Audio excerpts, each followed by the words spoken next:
సన్నిధిలో పుట్టినరోజు వేడుకలు జరుపుకుంటున్న దివ్యల మాధురి తనుజపై చట్టపరమైన చర్యలకు టీటీడీ పాలక మండలి సిద్ధమైంది. ఈ మేరకు టీటీడీ చైర్మన్ బిఆర్ నాయుడు ఆదేశాలు జారీ చేశారని తెలుస్తుంది. అయితే ఈ కేసులో మాధురి తనుజ ఇద్దరు అరెస్ట్ అవుతారని సోషల్ మీడియాలో ప్రచారం కూడా జోరందుకుంది. అయితే ఈ నేపథ్యంలోనే తిరుమలలో తనుజ పుట్టినరోజు వేడుకలు జరుపుకున్న వివాదం పైన దువ్వాడ శ్రీనివాస్ సంచలన వ్యాఖ్యలు చేశారు. తమను కావాలనే ఈ కేసులో ఇరికించారని ఫైర్ అయ్యారు. బిఆర్ నాయుడు వీడియో క్లిప్పింగ్స్ లో ఎలాంటి తప్పు లేనప్పుడు కేక్ కట్ చేస్తే తప్పేంటి అంటూ నిలదీశారు.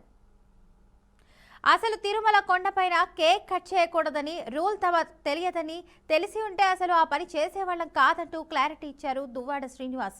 తిరుమల కొండపై తాము కోసిన కేక్ ప్యూర్ వెజ్ అని వెల్లడించారు. అందులో ఎలాంటి ఎగ్ కలవలేదని ఆధారాలు చూపించారు దువ్వాడ. ఆ కేక్ కొనుగోలు చేసిన అడ్రస్ కూడా చెప్పారు. దీనిపై విచారణ చేస్తే అసలు నిజం బయటపడుతుందని వెల్లడించారు. రూల్ తెలియకుండా కేక్ కట్ చేసినందుకు తిరుమల శ్రీవారికి క్షమాపణలు చెప్తున్నట్లు వీడియోలో స్పష్టం చేశారు దువ్వాడ శ్రీనివాస్. రైట్గా ఇదే అంశానికి సంబంధించి పూర్తి సమాచారాన్ని మా రీజనల్ కోఆర్డినేటర్ సుధీర్ అందిస్తారు. సుధీర్, చెప్పండి, దీనికి సంబంధించిన అప్డేట్స్ ఏంటి? Good morning Padma. ఏదైతే తిరుమలలో 2 రోజుల క్రితం తీసుకున్నట్టయితే తిరుమల శ్రీవారి దర్శనార్థం వచ్చినటువంటి దివ్యల మాధురి కావచ్చు, అలాగే బిగ్ బాస్ లో వచ్చినటువంటి తనుజ పుట్టినరోజు వేడుకల సందర్భంగా తిరుమల చేరుకోవడం జరిగింది. అయితే రాత్రి బస్ చేసి ఉదయాన శ్రీవారి దర్శనానికి విఐపి విరామంలో వెళ్ళడం జరిగింది. అయితే ఈ యొక్క దర్శనానంతరము ఈ యొక్క guest house, private guest house లో ఎక్కడైతే రూమ్ తీసుకున్నారో అక్కడ ఈ యొక్క కేక్ కట్ చేయడము అనేది మొత్తం సంచలనంగా వచ్చింది. యాక్చువల్గా తిరుమలకు సంబంధించి గతంలో కేకులు అనుమతించేవారు. కేకులు ఏదైతే ఎగ్ మిక్స్ చేస్తారో ఇటువంటివి కాకుండా ఎగ్లకు సంబంధించినటువంటి కేకుల వరకు అనుమతించేటువంటి పరిస్థితి అయితే ఉన్నప్పటికీ ప్రస్తుతం దీనిపైన పూర్తిగా సంచలనమైనటువంటి ఈ యొక్క కేక్ కటింగ్ విజువల్స్ మనము ప్రతి ఒక్క మాధ్యమాల్లో చూసేటువంటి పరిస్థితి అయితే ఉంది. అయితే ప్రస్తుతానికి ఈ యొక్క వివాదం పైన మా ఎంపీ దువ్వాడ శ్రీనివాస్ కూడా సంచలనమైన వ్యాఖ్యలు చేయడం జరిగింది.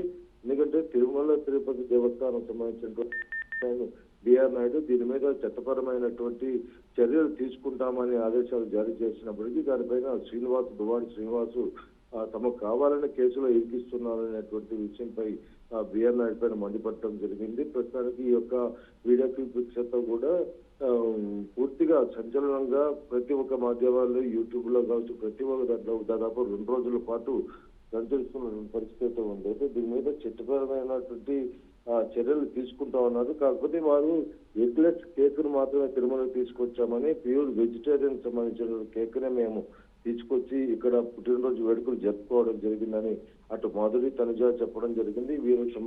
మాధురికి సంబంధించి ఎంపీ దువ్వాడ శ్రీనివాస్ కూడా మాట్లాడము వాంటెడ్లీ మమ్మల్ని వైకాపాలో ఉన్నటువంటి మమ్మల్ని ఈ యొక్క కేసులో ఇరికించాలనేటువంటి నేపథ్యంలో కుట్రపూరితమైనటువంటి చర్యలకు పాల్పడుతున్నారని చెప్పడం జరిగింది. ప్రస్తుతానికి దీనిపైన టీటీడీ విజిలెన్స్ విభాగము అలాగే పోలీస్ శాఖ కూడా పూర్తిగా దర్యాప్తు చేసి దీనిపైన చట్టపరమైనటువంటి చర్యలు తీసుకుంటామని కూడా స్పష్టం చేయడం జరిగింది. ఫాతిమా.